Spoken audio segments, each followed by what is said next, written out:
Hello बच्चों, इस video में मैं डिस्कस करने वाला हूं कैसे डी की वैल्यू को देख के आप नेचर ऑफ रूट्स बता सकते हैं। मैंने यहाँ लिखा हुआ भी है, अगर डी की वैल्यू डिस्क्रिमिनेंट की वैल्यू इज ग्रेटर देन 0, अगर डिस्क्रिमिनेंट की वैल्यू पॉजिटिव है तो नेचर ऑफ रूट्स क्या होगा, रियल एंड डिस्टिंक्ट। इसका क्या मतलब हुआ, एक्स की जो दो वैल्यू आएगी वो क्या होगी, डिफरेंट। अगर d इक्वल टू 0 हो, आपने डिस्क्रिमिनेंट की वैल्यू निकाला और उसका जो आंसर है यानी बी स्क्वायर माइनस 4ac का आंसर क्या आ गया, 0। इसका मतलब क्या होगा कि नेचर ऑफ रूट्स क्या होगा, रियल एंड इक्वल, यानी x के जो दो आंसर होंगे वो दोनों आंसर क्या होंगे, सेम। अगर आपने d का आंसर निकाला और उसकी वैल्यू क्या आ जाए, लेस देन 0, इसका मतलब नेगेटिव आ जाए, तो नेचर ऑफ रूट क्या होगा, नो रियल रूट, यानी कोई भी रियल रूट पॉसिबल नहीं है, यानी उस क्वेश्चन को आप सॉल्व नहीं कर सकते। अब देखिए यहाँ पर बहुत बारी क्वेश्चन में ऐसा आ जाता है केवल रियल रूट्स लिखा हो, तो उस केस में d की वैल्यू क्या होगी, ग्रेटर देन और इक्वल टू 0, ग्रेटर देन और इक्वल टू 0। बहुत सारे पेपर में ऐसे क्वेश्चंस आते हैं जिसमें आपको k की वैल्यू, k एक वेरिएबल गिवन होता है और उसकी वैल्यू निकालनी होती है, और पहले से गिवन होता है कि x के जो भी रूट्स हैं वो क्या है, रियल एंड इक्वल। तो ऐसे क्वेश्चन को मैं एक बार सॉल्व करके आपको दिखा रहा हूं। देखिए जो मैंने क्वेश्चन लिया है, क्वेश्चन क्या है, for what value of k, यानी कि k की वैल्यू निकालनी है। डज, एक इक्वेशन यहां पर गिवन है जिसमें k और x वेरिएबल गिवन है, हैव इक्वल रूट्स, यानी कि k की कौन सी वैल्यू के लिए ये जो इक्वेशन है इसके दो इक्वल रूट्स होंगे।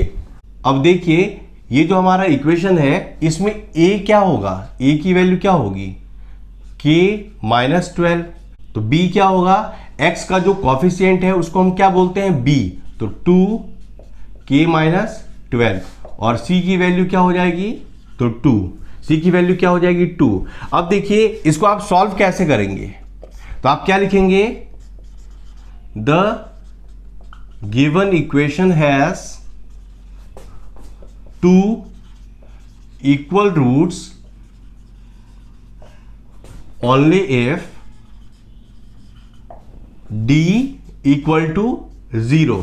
जब d की वैल्यू 0 होती है तभी इक्वेशंस के दो इक्वल रूट्स होते हैं। अभी जस्ट मैंने ये डिस्कस किया था, तो वही मैंने यहां पर लिख दिया है, the given equation has two equal roots only if d equal to 0। अब d का फॉर्मूला क्या होता है, b square minus 4ac equal to 0। अब b की वैल्यू मैं यहां से देख के लिख लूंगा, तो क्या हो जाएगा, 2k माइनस 12, ये b की वैल्यू हो जाएगी, तो इसका मैं स्क्वायर कर रहा हूं, माइनस 4a की वैल्यू क्या है, k माइनस 12 इंटू c की वैल्यू क्या है, 2 इक्वल टू 0।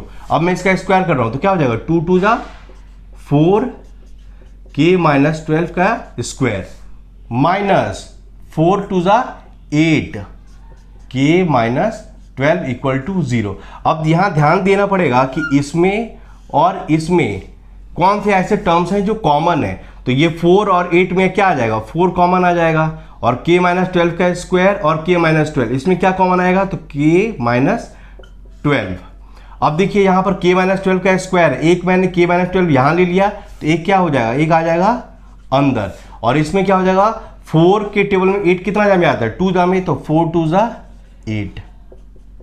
इस तरह से ये आप देखिए क्या आ जाएगा, ये वाला जो मल्टीप्लाई में 4 है ना, इसको मैं इधर डिवाइड कर रहा हूं तो क्या हो जाएगा, ये तो 0 बन जाएगा, तो क्या हो जाएगा, k माइनस 12 और k माइनस 14 इक्वल टू 0। तो k की वैल्यू क्या आ जाएगी, k इक्वल टू 12 या फिर k equal to 14। k minus 12 equal to 0, तो ये माइनस 12 राइट साइड आकर क्या हो जाएगा, प्लस 12, और यहाँ पर ये राइट साइड आकर क्या बन जाएगा, प्लस 14।